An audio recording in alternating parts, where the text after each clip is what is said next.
जिसको पाए बिना आदमी कंगाल और जिसको पाए बिना मनुष्य का मनुष्य जन्म व्यर्थ, जिसको जाने बिना सब कुछ जाना हुआ तुच्छ, जिसको मिले बिना सब मित्रों से मिलना मजूरी, ऐसा परमात्मा सदा सर्वत्र सबसे मिला हुआ है और आज तक पता नहीं। ये आश्चर्य है सत्संग की बात। क्या बात!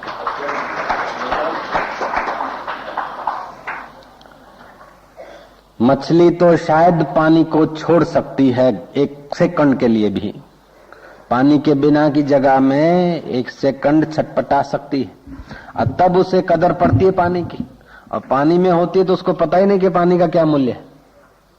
जब पानी से बाहर आती है तब छटपटाहट होती है, तब उसको पता चलता कि अरे सागर भी कोई चीज है।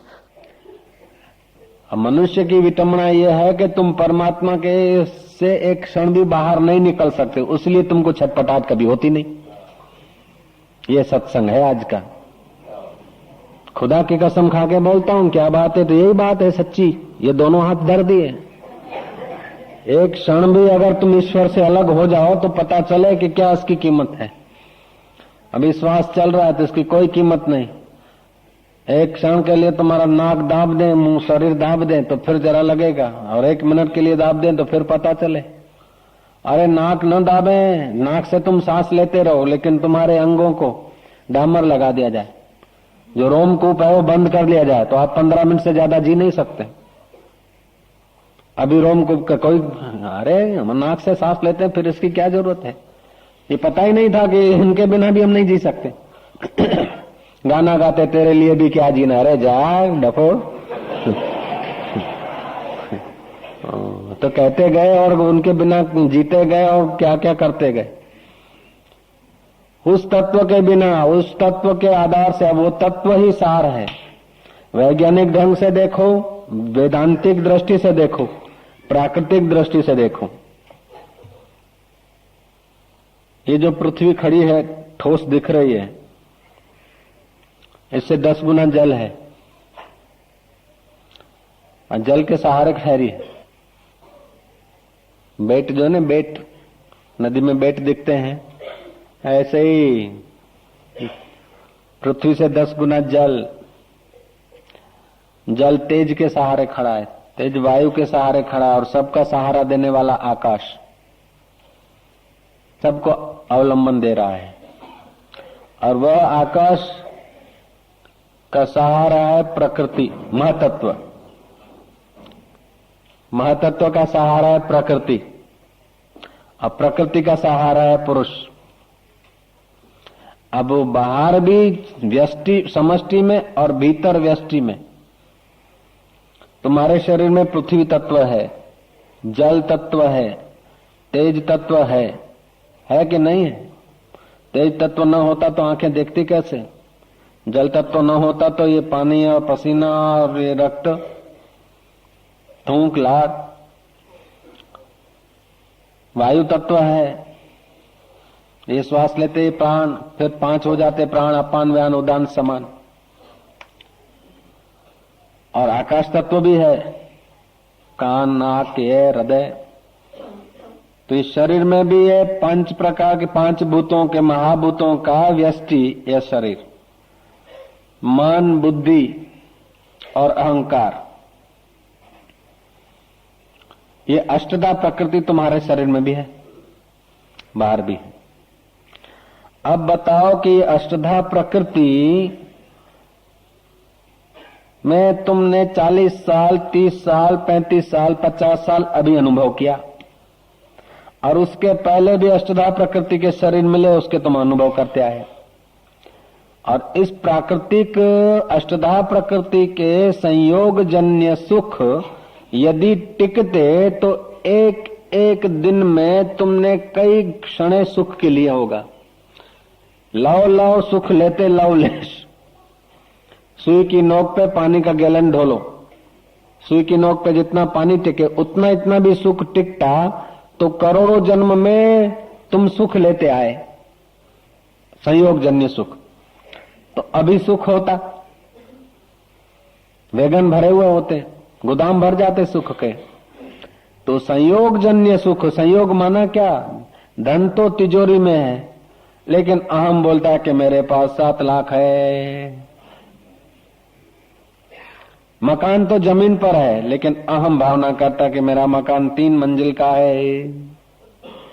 पुत्र तो बाजार में घूम रहे हैं, मेरा बेटा है, तेरा बेटा नहीं है, वो तो सुख का बेटा है। लाडी में सुख मिलेगा तो उसका पीछे जाएगा, गाड़ी में मिलेगा तो उसके पीछे जाएगा, डाइवर्स में सुख देखेगा तो वो भी कर देगा। बेटा सुख का है, तेरा बेटा नहीं। लेकिन सुख उस बेचारे को पता ही नहीं, संयोग जन्य सुख में जीवन बिता रहा है। तो ये जो संयोग जन्य सुख है, इन संयोग जन्य सुखों से आज तक हम यदि सुखी होते तो सब आदमी तृप्त होते। जो वास्तविक सुख है उसको तो पीठ किया, और जो सुख से दूर लिए जा रहे हैं उसके पीछे हम पड़े। मैंने बताई थी वो मुर्गी की कहानी कि वैज्ञानिकों ने क्या करा कि मुर्गी अंडे देकर बच्चों को बना रही थी, बच्चे से हो रही थी। बच्चा जब निकलने को था, बच्चे की मुद्दत पूरी हुई, मुर्गी ने चोंच मारी, अंडा फूटे और बच्चा निकले। उस घड़ी क्या करा विज्ञानियों ने कि मुर्गी ने अंडा को तो चोंच मारी, अब बच्चा जो मुंह बाहर निकालता है, अपनी चोंच बाहर निकालता है, त्यों विज्ञानियों ने क्या करा कि असली मुर्गी हटा दी और उसके आगे बतख रख दी, बच्चे के आगे। और बच्चा को फर्स्ट इंप्रेशन पड़ा कि ये मेरी माँ है। बच्चा बतख के पीछे जाने लगा, और बतख पानी की तरफ जाती है और बतखों में घूमती है, इसका तो भाव नहीं पूछती, फिर भी ये चीं चीं चीं चीं चीं करके उसके इर्द गिर्द मंडा रहा है। वो माँ बेचारी जो असली माँ है, वहां वो अपने पंख फैलाकर बुला रही है। उस पिंजड़े में पड़ी पड़ी कर्रा रही है माँ, लेकिन वहां नहीं जाता। अब बतखें चौंचे मार रही, उसका पीछा छोड़ता नहीं, और माँ बुला रही, उधर जाता नहीं। रात को ठंडी में ठुठर रहा है, फिर भी मां के पास नहीं जाता, बतख की चोंचे खा रहा है। ऐसा क्यों हुआ कि जन्मते वक्त फर्स्ट इंप्रेशन जो पड़ी ना, उसको आकर्षण उधर का हो गए। ऐसे कई बच्चों को मैं देखता हूं कि हजारों जन्मों से बतखों की चोंच खाते आए हैं। कोई एमए पढ़ा बच्चा है, कोई बीए पढ़ा बच्चा है, कोई धनवान बच्चा है, कोई निर्धन बच्चा है, लेकिन बतख की चोंच खा रहे हैं माया की। एक होती है परा प्रकृति, दूसरी होती है अपरा।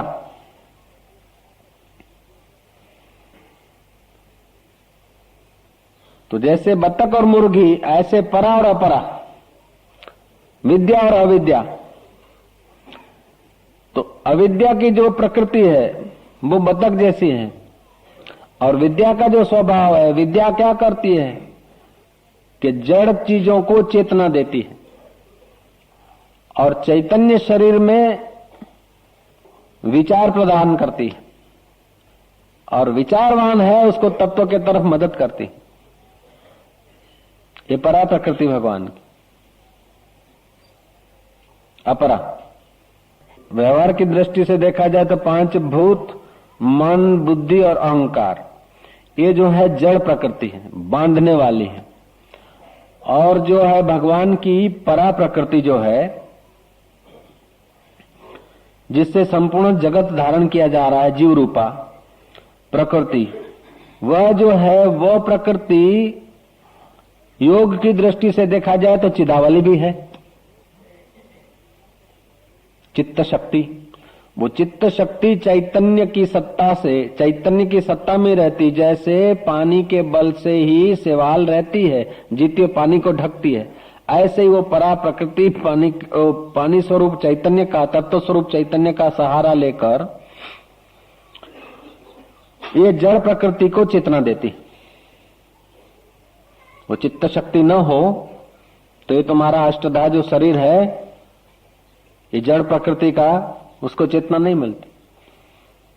एक है जड़ प्रकृति, दूसरी होती है जीव रूपा चेतन प्रकृति। तो जड़ प्रकृति में अपना सामर्थ्य नहीं, लेकिन भगवान की जो चेतन प्रकृति है वो उसको सत्ता स्फूर्ति देती।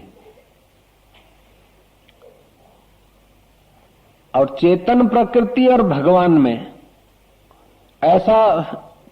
ऐसा अभेदत्व है जैसा दूध और दूध की सफेदी में, फल और फल की रस में, सांप और उसके टेढ़े मेढ़े चाल में, आपस में अभिन्न है। जैसे पुरुष और पुरुष की शक्ति, भाई इधर आओ तुम ये काम कर लोगे? हाँ बाबा जी। कितने पैसे लोगे? बोले बाबा जी हम 15 रुपए। अच्छा तो 15 रुपए तो तुम्हारा रोज का और 5 रुपए तुम्हारे में जो काम करने की शक्ति उसका दे रहे। बोले शक्ति हमारे में और हम और हमारी शक्ति एक है। जैसे पुरुष और पुरुष की शक्ति अभिन्न है, ऐसे ही परब्रह्म परमात्मा और परमात्मा की जीव रूपा जो प्रकृति है, परा प्रकृति, वो अभिन्न है। तो परमात्मा और परमात्मा की शक्ति अभिन्न है, ऐसे तुम्हारा और तुम्हारी शक्ति भी अभिन्न है। जय जय।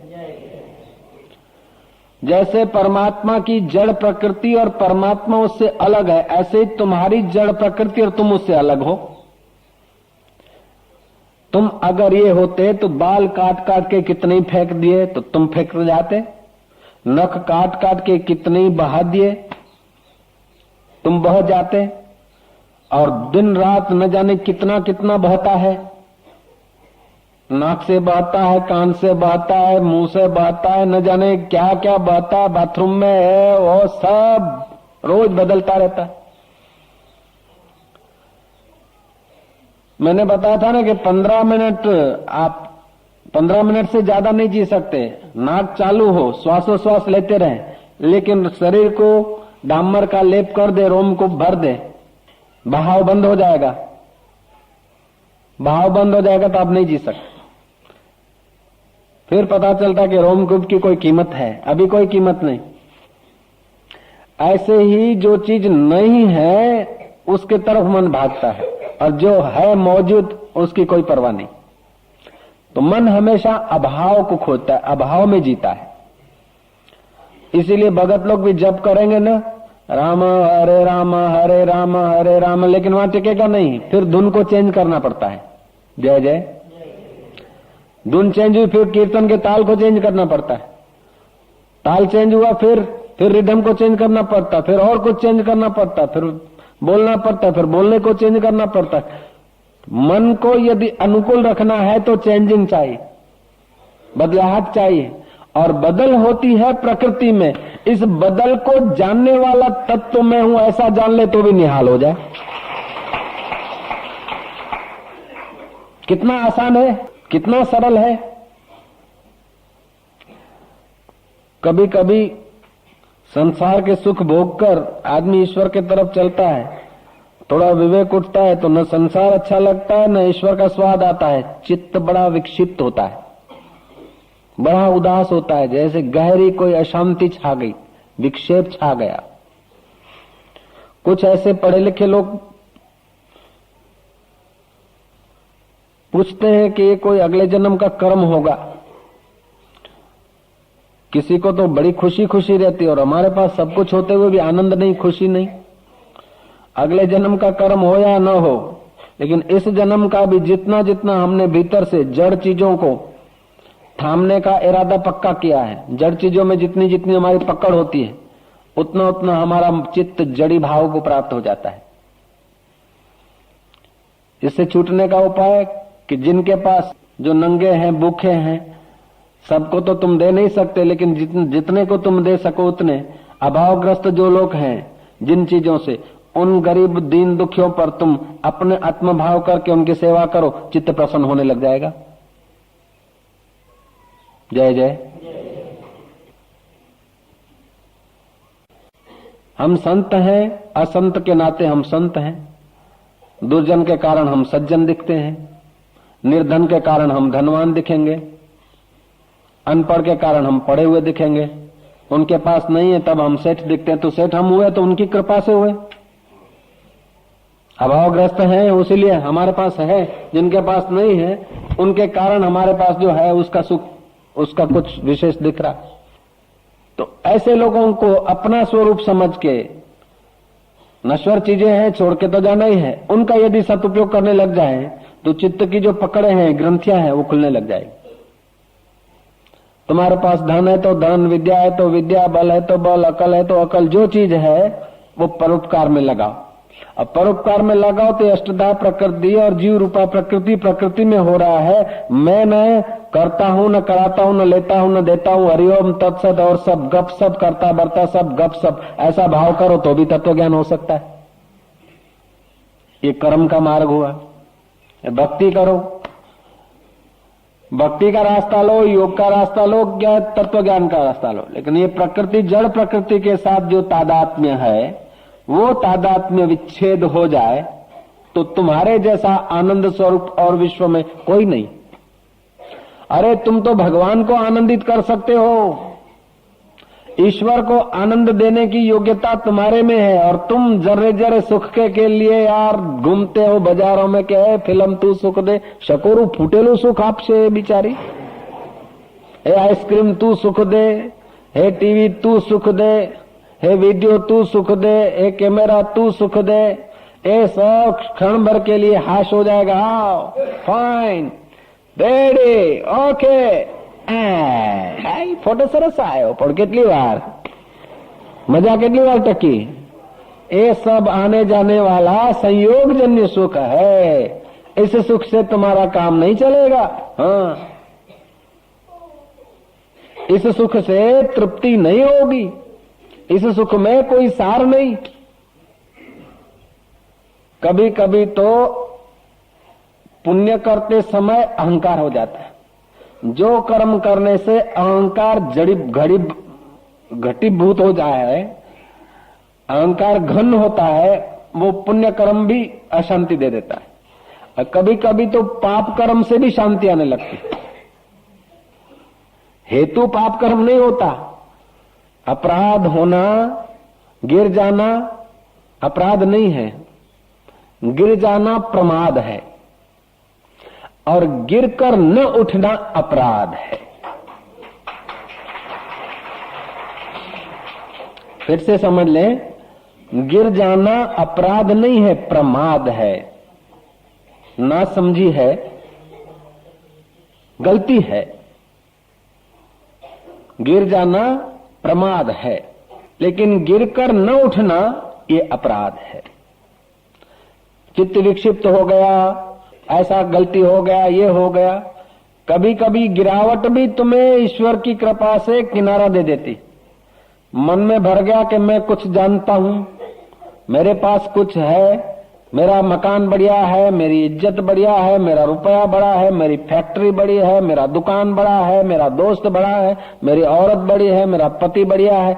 ऐसे इन संयोगजन्य सुख में शायद तुम्हारा अहंकार कहीं उलझ गया है। उस उलझे हुए अहंकार को भगवान की दया से कभी कभी तुम संयमी है, मैं ब्रह्मचारी हूं, मैं त्यागी हूं, मैं अमुक हूं, इससे भी कभी कभी पकड़ आ जाती।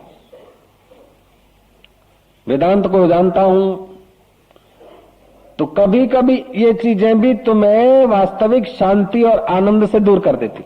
श्री राम।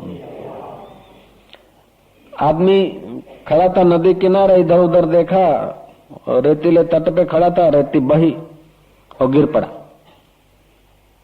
नदी में गिर पड़ा। इतनी देर तो चिंता कर रहा था उस पार कैसे जाऊं, डूब जाऊंगा डूब जाऊंगा, और वो गिर पड़ा, फेंफू हुआ थोड़ा, बहाव ने उस किनारे लगा दिया। बाहरे वाह, जिंदे डरता था, अकड़े खड़ा था, चिंतित खड़ा था, बहाव ने उस किनारे लगा दिया। तो ये हुआ ईश्वर की अहेतु की कृपा, सरिता का स्वभाव। ऐसे ईश्वर का कभी स्वाभाविक कृपा, महात्मा की स्वाभाविक कृपा होती है, आदमी उस किनारे आ जाता है। तो कभी कभी अपराध होने पर भी अहम टूट जाता है, और अहम टूटा तो आदमी इस किनारे आ जाता है। ध्यान देना, कभी कभी हम अपने को सज्जन, सुखी, धनवान, अमुक अमुक मानते हैं तो भीतर से भारे खम हो जाते, ईश्वर से दूर हो जाते हैं, सहजता, सरलता, स्वाभाविकता से। तो ऐसी चोट लगती है, ऐसा कोई अपराध लगता है कि अपने में जो सज्जनता थी, जो सेठपना था, जो विशेषपना था, वो बह गया तो उस किनारे हम लग जाते हैं। मैंने सुना था ना सुबह, रामानुजाचार्य कहते हैं कि ईश्वर के उपयुक्त जो भी शरीर है वे सब मनुष्य है। फिर जटायु हो, गिद्ध हो, जटायु गिद्ध तो था, कागभूषण हो अथवा तो गरुड़ हो, कोयल कुहू कुहू करके अगर परमात्मा को पुकारती तो वो भी भगवान के अधिकारी है। और मनुष्य राम राम राम राम राम राम करते हुए गंगा किनारे और लोगों के अंगूठियां अथवा लोगों के लोटे चुराता है, मालाएं चुराता है, ऐसे लोग भी हैं गंगा किनारे। राम राम जपते, माला घुमाते 3-3 घंटे, और कौन आया, कौन सुंदर है, कौन असुंदर है, वो देखने को लोग खड़े होते हैं। गंगे माता की जय करते जाते हैं, यात्रियों से बातचीत करने के लिए गंगा माई की जय कर रहे। जय तो है लेकिन हेतु शुद्ध नहीं। तो तुम्हारा इरादा यदि शुद्ध है तो कोई गलती हो गई तो उसका इतना पाप नहीं, इतना खिन्नता होने की जरूरत नहीं, इतना दुख नहीं होता। अकीदा शुद्ध, फिर कोई अपराध हो गया तो उससे चिंतित होने की जरूरत नहीं। अकीदा मलिन है और आदमी बढ़िया काम करता तो उसका भी कोई ज्यादा लाभ नहीं होता। तो हम अपनी नीयत को न बिगाड़ें, और नीयत बिगाड़ते सुखी होने के लिए। जय जय। सुखी होने के लिए नीयत बिगाड़ते हैं हम लोग। नीयत बिगाड़ने से संसार के सब सुख मिल नहीं जाते, और मिल भी गए तब भी वो लोग सुखी नहीं होते। तो खामखा अपनी नीयत बिगाड़ के बेइज्जती करना, भगवान के आगे, अंतर्यामी के आगे बेइज्जती कराना अपनी।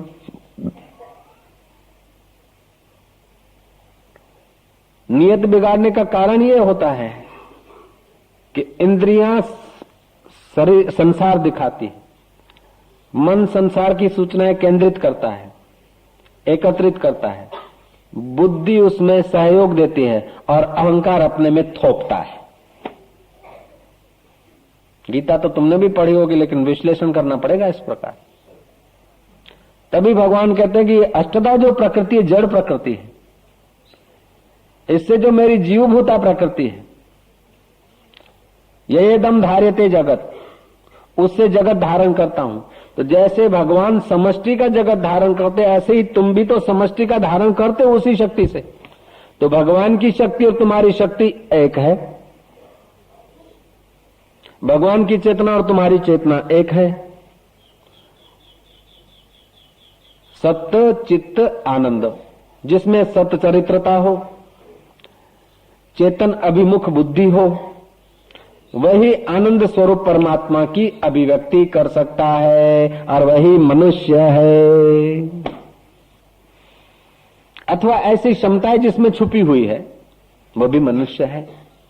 मनसा सीवेती मनुष्याः, जैसे सुई कपड़े में प्रवेश करती है, पीछे पीछे धागा चलता है, कपड़ा सी लेती है सुई, दो कपड़ों को जोड़ देती है। ऐसे ही जिसकी वृत्ति जगत, जीव और जगत अथवा संसार, जगत और जगदीश, इसके बीच की जो वृत्ति है हमारी, वो ऐसी पैनी हो, ऐसी सूक्ष्म हो कि हमारा रहना, खाना, पीना, बोलना, चालना, हिलना, डुलना, ये सब ऐसा हो कि इस जीव ब्रह्म की एकता के लिए हो, भगवान और भक्त की एकता के लिए हो। तो हमारा सब व्यवहार भक्ति हो जाता है। मनसा सीवेति मनुष्याः, जो मन से सीए, आंखों ने तो व्यक्ति दिखाया, मन से तुमने संबंध मान लिया, और मन से जैसा संबंध माना ऐसा वो दिखेगा। आज तक मित्र था, 2 घंटे पहले से अड़ गए, अब उसके सब दुर्गुण दिखते हैं। क्यों? कि मन जिसके लिए द्वेष करता है उसके दुर्गुण देखता है, और मन जिसके लिए राग करता है उसके सद्गुण देखता है। और गुणमय सृष्टि है, गुण दोष का तो सारा जगत भरा है। और राग से गुण दिखेंगे, द्वेष से अवगुण दिखेंगे। किसी से द्वेष है फिर भी उसमें गुण दिख रहे हैं तो तुम्हारे द्वेष में कमी है, और किसी में राग है और उसके अवगुण दिख रहे हैं तो तुम्हारी प्रीति में कमजोरी है। अब तुम्हारी कहते तो तुम अपनी मान लेते हो, सच तो ये तुम्हारी मन बुद्धि की है, लेकिन तुम अपने को नहीं जानते, तो मेरे को भी झूठ बोलना पड़ता कि तुम्हारी तुम्हारी तुम्हारी। ये अष्टधा प्रकृति का स्वभाव है। मन में राग आया तो गुण दिखे, द्वेष आया तो अवगुण दिखे। राग तीव्र नहीं है तो गुण के साथ अवगुण भी दिखे, द्वेष तीव्र नहीं है तो अवगुण के साथ गुण भी दिखे। लेकिन ये सब दिखे और दिख दिख कर गायब हो गए, वो तत्व है। और वो तत्व जैसा परमात्मा का भिन्न है ऐसा तुम्हारा भिन्न है, यही तो सत्संग है। ऐसे ही अष्टधा प्रकृति में जो कुछ हमारी पढ़ाई लिखाई समझ दौड़ उपलब्धियां हैं, उससे जीवन का रस शुरू नहीं होता है। मानसिक उपलब्धियां, शारीरिक अनुकूलताएं, बौद्धिक चाहनाएं कुछ मिल जाती है, लेकिन उससे तृप्ति नहीं होती। अभाव के लिए मन और दौड़ता है। तो कि बाबा जी अब सत्संग के सार रूप में हम अब क्या करें, जल्दी हमारा परम कल्याण हो जाए। भाई जो दांत गिर गया है ना, उधर जीभ बार बार जाती है, उधर जाना छोड़ दो। जो गिर गया, जो नहीं है वो नहीं है। जो है उन दांतों से चबा चबा के खाओ। ऐसे ही जो चीजें नहीं है उनकी इच्छा न करो, जो है उनका ठीक से सदुपयोग करो। और वो चीजें जो है उसका सदुपयोग तो करो। सदुपयोग क्या कि अपने देह के विलास को सदुपयोग नहीं करते, उसको परमार्थ में दूसरों के आंसू पूछने में लगाओ, जितना कुछ तुम्हारी हिम्मत हो। और कि उससे भी अधिक में अधिक रुपया पैसा पढ़ाई लिखाई तो तुम्हारे पास कुछ नहीं, बढ़िया में बढ़िया वो परमात्मा तत्व है, उसका तुम सदुपयोग करो। उसके साथ बात करो, उसके साथ गुनगुनाओ, उसके साथ मुस्कुराओ, पागलों जैसी बड़बड़ाहट करो, लेकिन उसके साथ करो। एक तरीका ये भी है। दूसरा तरीका है कि जो है नहीं है, ये नहीं है, नहीं है, नहीं है, नहीं नहीं नहीं नहीं कहते कहते जो नहीं कह रहा वो मैं कौन हूं, मैं कौन हूं, मैं कौन हूं, मैं कौन हूं, बस दम दमाट करो। ऐसे करते करते खोज करोगे तो भी परमानंद अवस्था में डूबते जाओगे। तीसरा तरीका है कि श्वास ली खूब जोर से, और जितनी देर रोक सके रोकी, फिर श्वास को धीरे धीरे छोड़ा, श्वास को छोड़ा, उसके साथ पांच भूतों का शरीर, मन, बुद्धि और अहंकार, ये सब मैं नहीं हूं। यह अष्टधा प्रकृति है। अब भगवान उससे भिन्न है, उसके साक्षी हैं, दृष्टा है। जैसे भगवान दृष्टा है, ऐसे इनका सबका मैं दृष्टा हूं। फिर श्वास लिया, रोका, जप किया, जब छोड़ा तो अष्टधा प्रकृति की मान्यता अपने में जो घुस गई थी वो छोड़ दी। युक्तियां तो कई है, लेकिन दुर्भाग्य की बात है कि हमको जो सदा साथ में उसको पाने की तड़फ नहीं। जितना हेत हराम में उतना हरि से होए, कहे कबीर वा दास का फिर पला में पकड़े कोई। ये जो नश्वर चीजें हैं उनमें जितनी प्रीति है, उससे आधी भी यदि राम के प्रति हो जाए तो आदमी निहाल हो जाए। मैंने बताया था, स्वल्प पुण्यवताम राजन विश्वासों नहीं बजाते। पुण्यों की जब कमी होती है तो आदमी का विश्वास खो जाता है। तो अनंत अनंत जन्मों के बाद एक मनुष्य जन्म मिलता है जो पुण्य पाप मिश्रित होते हैं। अब अनंत अनंत संस्कार हैं, करोड़ों जन्म में तुम्हारे किए हुए सुकृत भी हैं और किए हुए दुष्कृत भी हैं। अब सुकृत और दुष्कृत जब दोनों सम लेवल में आते हैं, अधिक सुकृत है तो ऊपर की योनियों में, और अधिक दुष्कृत है तो नीचे तिर्यक, गधा, कुत्ता, भैंसा, पेड़ पौधा, कबूतर, चिड़िया आदि, खिसकोला, छछूंदर, बिल्ली, कुत्ता आदि आदि योनियों में जाता है। जब आदमी के पुण्य और पाप बिल्कुल ठीक ठीक समकक्ष होते हैं तो मनुष्य बनता है। व्यक्ति जीव के पुण्य पाप सम होते हैं। अब उसको जैसा संयोग मिले, दुष्चरित्र वाला व्यक्ति मिले और जड़ चीजों के तरफ आकर्षण दिखाने वाला संयोग मिले, जैसे वो वैज्ञानिकों ने अंडा फूटते ही बतख दिखा दी, ऐसे ही हमारा जन्म में कोई बतख दिखा दे तो हमारा जीवन बतख की तरफ जाता है, और कोई मां दिखाने की बात कर दे तो मां की तरफ चल पड़ता है। श्री राम। अब जन्म के वक्त तो तुमको किसी ने बतख दिखाई या मां दिखाई तुम्हें पता नहीं, चलो, लेकिन अभी तुम अपने मन को रोज सुबह मां दिखाओ, बतख न दिखाओ। रोज सुबह अपने मन और बुद्धि को आत्मज्ञान की बातों से ही प्रसन्न करो, तो जैसा संग होगा ऐसे अनंत जन्मों के जो सात्विक संस्कार हैं वो जग खड़े होंगे। तो एक हिस्से की बहुलता होगी तो दूसरे हिस्से में जो रस बट रहा था, नाश हो रहा था, वो रस सब इधर आ जाएगा। जैसे जमीन में गन्ना बोया है, मिर्च बोया है, गन्ना इतना घाटा बो दो कि मिर्च को उबसने का मौका ही न मिले, अथवा गन्ना एकदम दूर एक थोड़ा सा कर दो और मिर्च ज्यादा कर दो तो गन्ना को रस नहीं मिलेगा। ऐसे ही शुभ को इतना बढ़ा दो कि अशुभ को मौका न मिले।